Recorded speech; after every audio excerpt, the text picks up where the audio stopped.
Hey everybody, I am back with a review, not about the Formula 1 Grand Prix because it hasn't started yet, it's about the liveries of the F1 cars. But first, let's talk about the driver lineup and, well, there's nothing different really, it's the same as last year, and now let's get to the liveries. And let's start with the 10th best team from last year, Haas, and their livery is slightly better. I'll give it a 7 out of 10. The colour, I'm not keen on it, but of course, it is a normal colour for Haas. I mean, Haas have made not many good liveries, but I think this one has to be the best livery of them all. Next is Stake F1 team, or Kick Sauber for some Grand Prix, because Stake F1 will not be used in all Grand Prix because it's not acceptable in some countries. So I can imagine the commentators will find it difficult to remember when to say Kick Sauber or Stake in case they might make a mistake, and I hope it doesn't make it awkward for them. But anyway, let's talk about the livery, and here it is. And wow, that is a livery I've never seen before, and I wasn't too sure from the start, but when I started to see it on track, it looks amazing. And can you imagine seeing this in a night race? It would look the coolest of them all, and this is going to be remembered as a real iconic livery, so all credit to Stake. And I can imagine a lot of people buying their hats, polo shirts, t-shirts of the Stake F1 team very soon in the season. The next F1 team is Racing Bulls, or RB for short, or if you want to go for the longer name, Visa Cash App Racing Bulls. And please do not make me say that again because it's such a complicated name for me to say.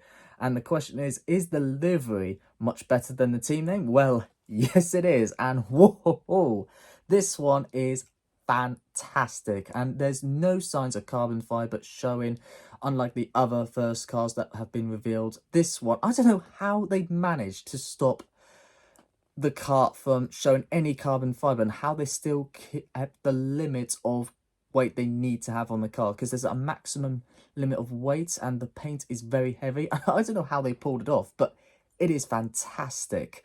And even their suits look amazing too. I love the white. I mean, it's not blue, red like the livery of the car.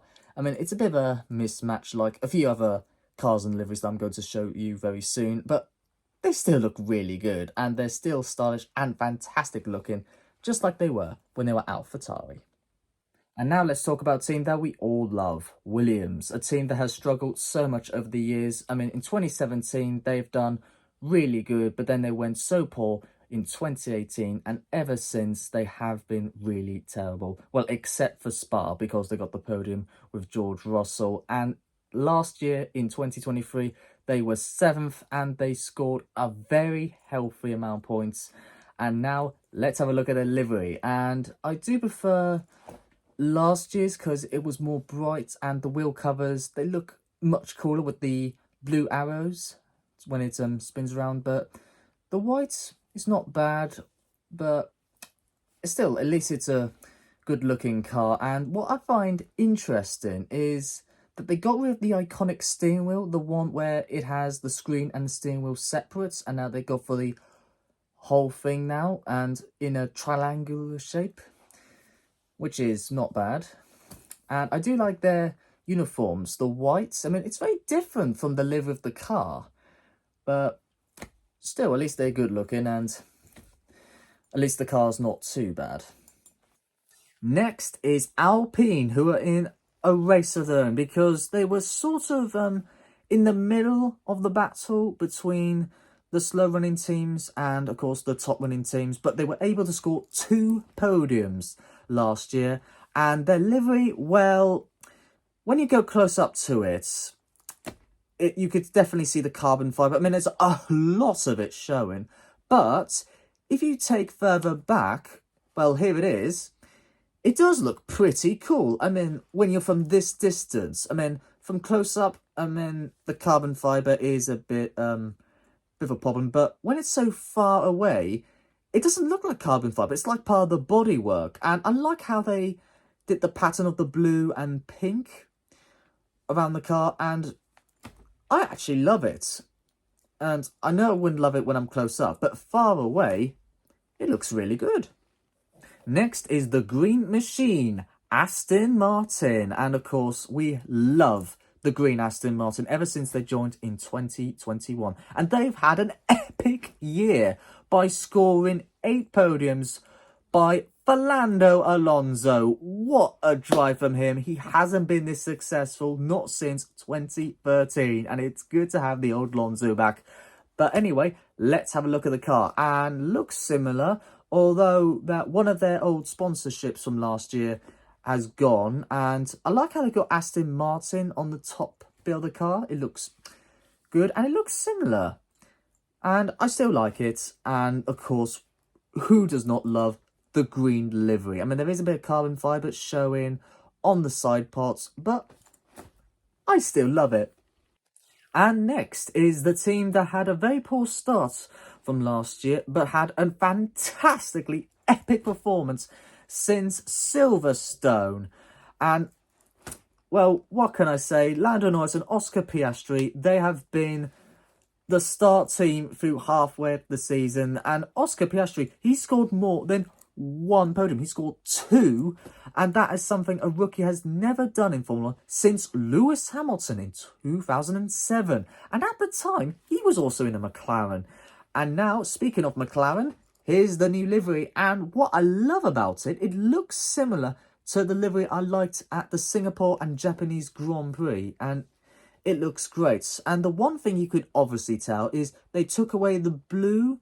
And I was fine with the blue. It was not too bad. And what they kept is the Google wheel covers. And they are the most iconic wheel covers I've ever seen. I love those. And it's so good they kept them.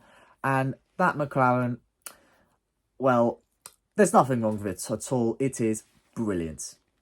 But now let's go for a team that's had a lot of bad luck over the years. I mean, they haven't scored a Drivers' Championship since 2007 and a Constructors' since 2008. I mean, they have made some not bad liveries. And last year's livery was pretty good. But this year's, look at that! Wow! That is the most epic Ferrari livery I've seen. And the wheel covers, look at them.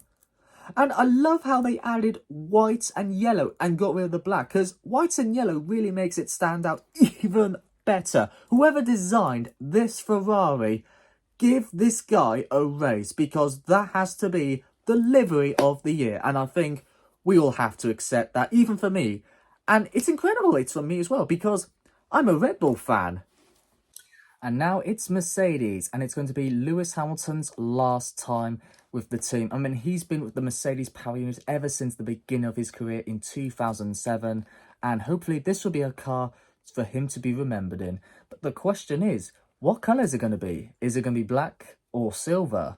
Well, it's both, and it's a really good one, because I love how it's got silver on the front and black on the body. That is a really good combination, and I really love it. It really suits George Russell and Lewis Hamilton. They are going to love this car. This is a great livery, and this one, I could definitely see a lot more people falling in love with this one compared to last year's car and of course the year before and so on. This has to be one of the best and most iconic liveries that Lewis Hamilton will ever drive, and I hope George Russell will bring some good performance in it too. And now it's the team you've all been waiting for. Well, not everybody, because, well, it's a team that we all know what it's going to look like. I mean, it's been the same year after year after year after year. But the only thing that's changed is, well, the bodywork and, of course, some of the aerodynamics. But anyway, here's the new livery of the new Red Bull Racing. And, well, what's to talk about it? Well, there's not much, really. But, what? Is that not the right car? Oh, sorry. There, here we go. Now, as I was saying... What? Don't tell me that's still not the right car again. Hold on. There, is that the right one? No. Now? No? Okay, this has got to be the right car. Come on. It is? Good. Or was it the 22 or 23 livery? Never mind. Whatever it is, it's still the same car, really. I mean, it'll have to do.